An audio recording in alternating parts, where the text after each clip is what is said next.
Good morning. Right, we tried that again after 25 minutes, realised I hadn't hit the record button on one of the devices. It's always toddler. Right, in this episode we'll cover sensors. And what I want to cover is, I'll grab the whiteboard, is we already covered in, I think, episode 2, temperatures, or reading them. What we'll cover this time is actually having two. We'll look at the GPS module, because we need to know where it is.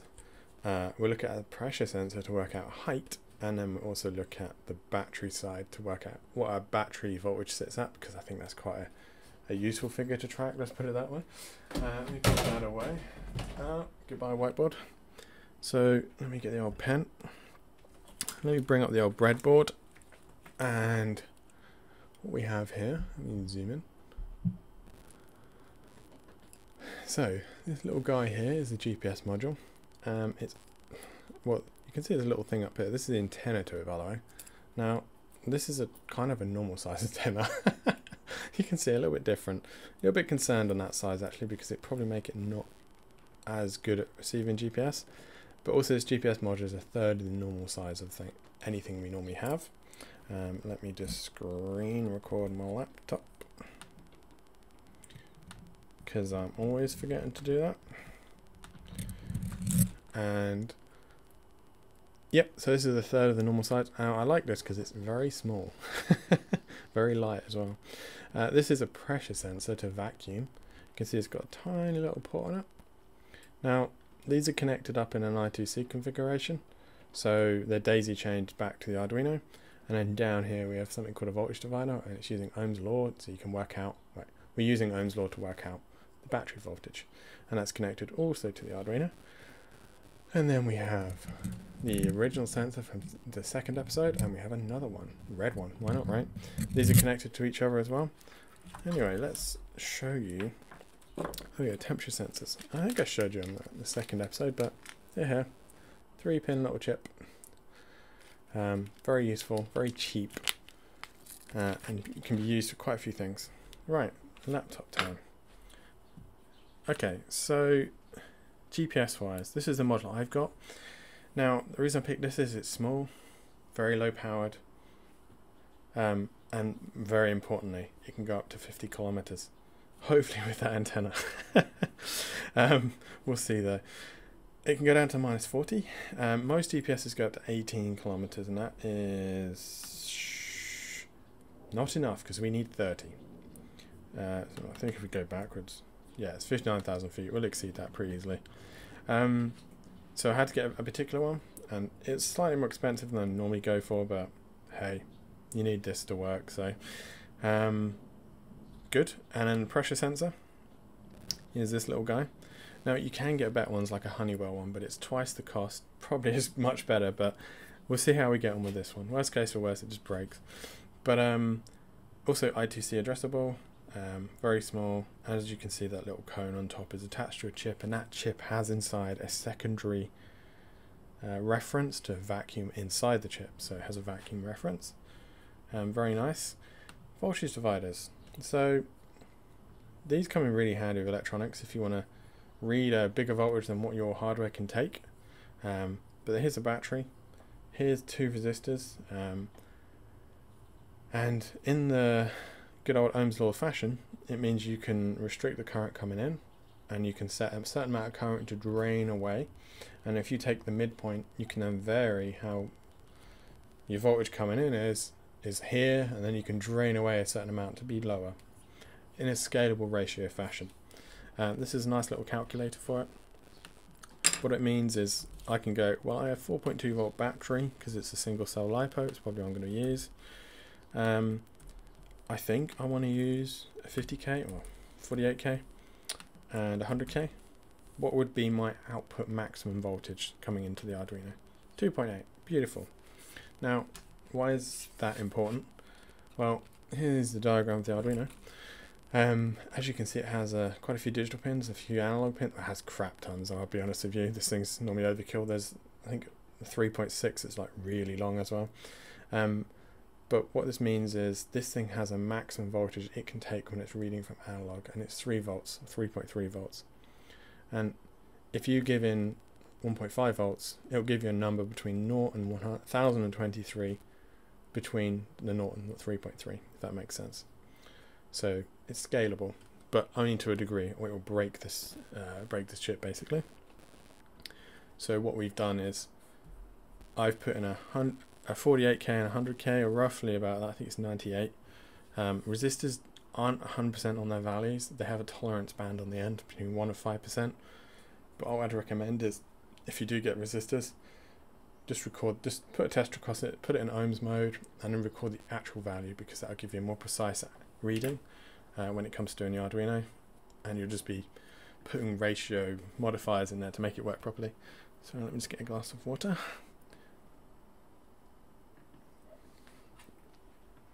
Before I lose my voice. Right, code-wise. So to run all these sensors, you need a few libraries. So I covered the satcoms one before, Iridium. This is the one for the temperature sensors. Now, I have one here for the GPS. What I'm trying to find... Am I blind? It's a possibility. Oh, it's right there. I left the reference link in there because it's very nice. Someone's made a library to just make sure you reference their resource. Depends how much you changed them. This is the SparkFun library for that GPS. It's using GNSS format. So what that means is, as it sends data, it's in a GNSS format for GPS data. So there's, I think, a few standards, but I'm not used to this one. So I'm using an ITC library to interpret for me, because normally it's a large string of data and it's printing in different, I think it's 2 or 3 different formats, and then you've got to kind of work out where in that data you want your information. But it's nice when there's an ITC library because it does it for you, or a serial decoder. Now ignore these are for the display. I've actually taken it out because, ignore the birds as well, they like to play on the roof and chill out on there. At least someone's having fun. The one wire lab, this is a one wire initialization stuff for the sensors, and this is the second sensor I added, by the way, the reference for it. Now the pressure sensor library is here. I need to look at why it's called that. I haven't looked, if I'm honest with you. Now I actually created this project since last time and tied it up quite a lot. I'll go over the satcoms and show what I did there as well. But normally the setup has a lot of gunk in it, but I brought those into separate little functions and stored in other files just to keep it clean. Actually, I'll show you the satcoms now. So since last time I actually tidied it up a bit. I've created initialization, get signal, send position. Now what send position does is 2 minutes, 4 minutes. So it will do every 2 minutes it will do a send, and every 4 minutes it will do a send and receive. Just to try and save the bank account, because you know it's like 13p a message. And then it looks at those times and works out which operation it wants to do here, and then carries out what we did last time basically. On the receive, it will pull into RX buffer, and now I've got a process incoming message function, and that will look at the RX buffer of data and then go, does this match the words dep? And if it does, then it will do then it can do an action. For now I just got it to print serial. We'll cover that in a later video. But that's the satcoms in a nutshell. GPS. Okay, so we've got initialization of GPS. Now with sensors you normally have a little bit of setup code to start them off, say how you want to operate, yada yada. In this case we're saying start communication. I want to talk in ITC and then save it. Technically we probably don't need to call it again, but I'm just going to leave it in here. Now with the pressure sensor it just requires a begin, like that basically. Now GPS, quite nice because it's an ITC library. Everything is formatted well to some degree in a usable state. So all I have to do is just go, get me the current data, get me the latitude, the longitude, that gets you like the location in the world. Also get me the ground speed, and the number of satellites I have in my basically what I'm fixed with. The lat and longs are power to 7, so they don't have any decimals in them. Did throw me off initially. I thought I was going mad. And then I set some global variables I can use later on to pump into the satcoms. Because one thing I haven't done in the satcoms is actually put the function together that makes the thing I want to send. It just sends hello all the time at the moment. And then, yeah, on the pressure side, now we want to do two things here. We want to record the starting pressure, and then we do a difference from that to where we are, and then we times it by 30, the difference, and it gives us feet. Could be wrong, but I think that's how we do it. Need to take it up and test it, but we'll do that in another video. But what I've got here is a very simple function just to get the value from the sensor and then to set that initial starting point here. And then I've got another function that can calculate the altitude in feet, and this again has a very similar vibe to the other one. Could probably tidy this up in another way that can do this better, but it grabs up to 10 or 20 values and then smoothens it out by using an average, and then returns of, you know, in feet how many it is. I also added a calculate feet per minute. I thought this would be a cool thing to know. So between a given time I record the altitude and then work out the difference, and then I work out how far it'd go in a minute. Very simple terms, but here I have precisely to the millisecond how far it was until its last recording, and then working that out into a minute just gets a bit more of an accurate thing. Preload the sensors on boot because it's just a caveat of the way it's been done. You have to preload those arrays or you'll start off with 0 and it will slowly creep up to the actual value. Good. Right, that's the quick run through. So I've also started creating a print serial. So I did have a screen, but I ran out of space. Also, it's not going to fly over the screen, so no point then. We're going to print out to my console on this laptop the battery voltage, the output, the outside inside temperature, the starting pressure, the current pressure, the calculated altitude, the calculated feet per minute. I don't think I need power set. I don't need to put 7 those. I might change that actually. Lat long, number of satellites, ground speed in miles an hour. Converted that. That's probably going to need testing. Now I've got these two things here. They're actually telling me how long it will be until I expect to action the next satcoms event. So for the next send and the next receive, or send and receive. Okay, hopefully that makes sense. I don't think GPS will get picked up in here, but we'll find out.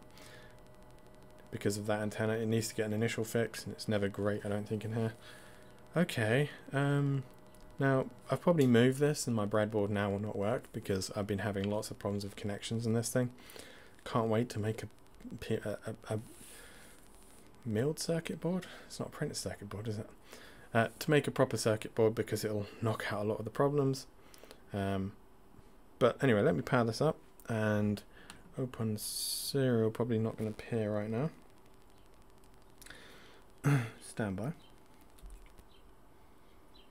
Need some on hold music. Probably get copyright striked. No, my luck. Right, have we got... Oh, we have. Now, I've been having fun with this. Because if I've knocked one of the I2Cs out, it hangs on start. Let me just restart it. He says. Never goes well in a demo, as they say. Never works for you. Let me hit that button. No, not getting a response. Hard power off and on.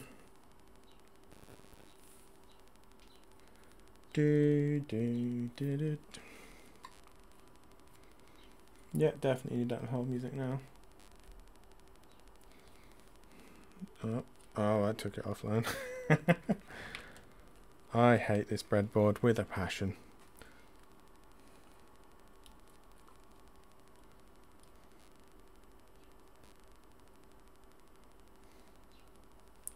Ah, good. Wow, not good. Restart it again. Oh, why would it not do this for me today? Please. Can't believe I'm pleading with electronics. Oh yeah, I can actually. I need to put a switch on it basically, because at the moment I have 2 wires.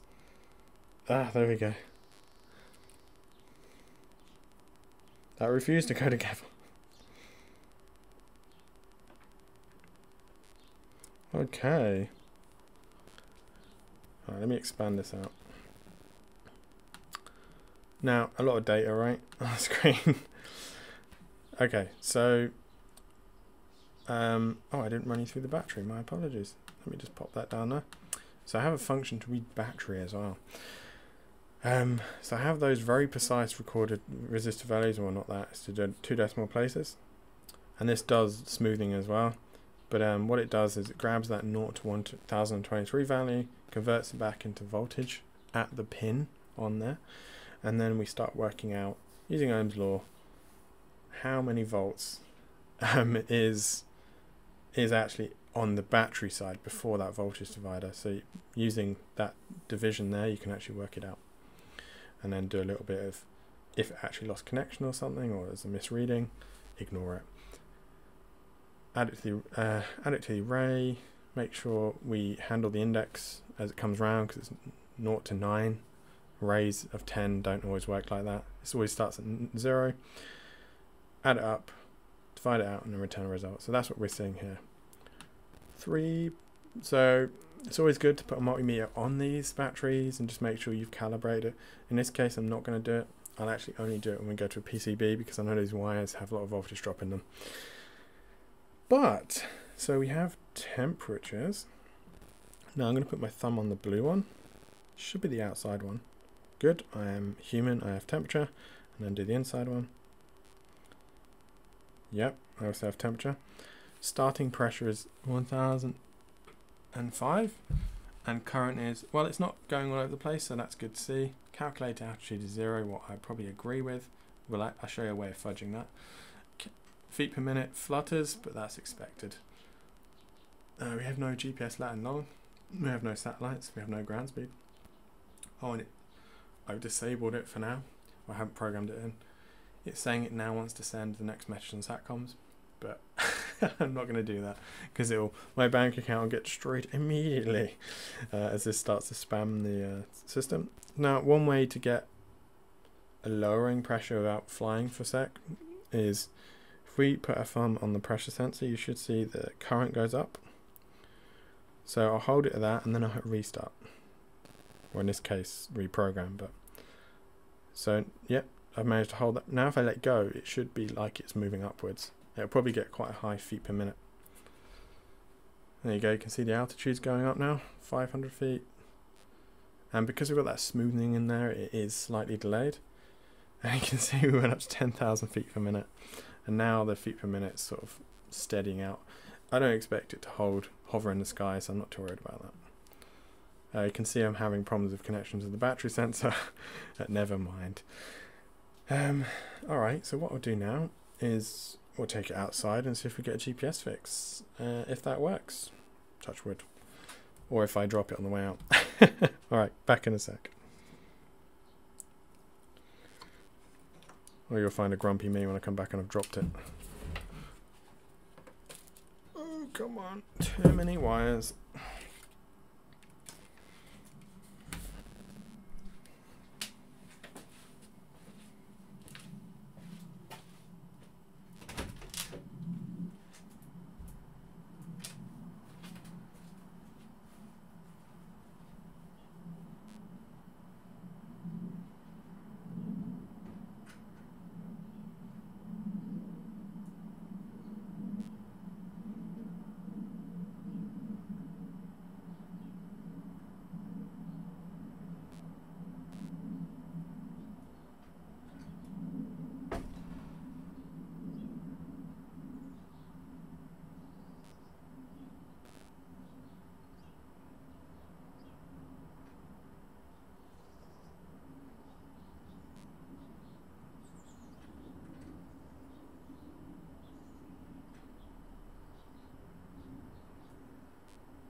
Okay, right, that took a long time. I accidentally knocked all the cables, or disturbed them, and had to figure out why it wouldn't work anymore.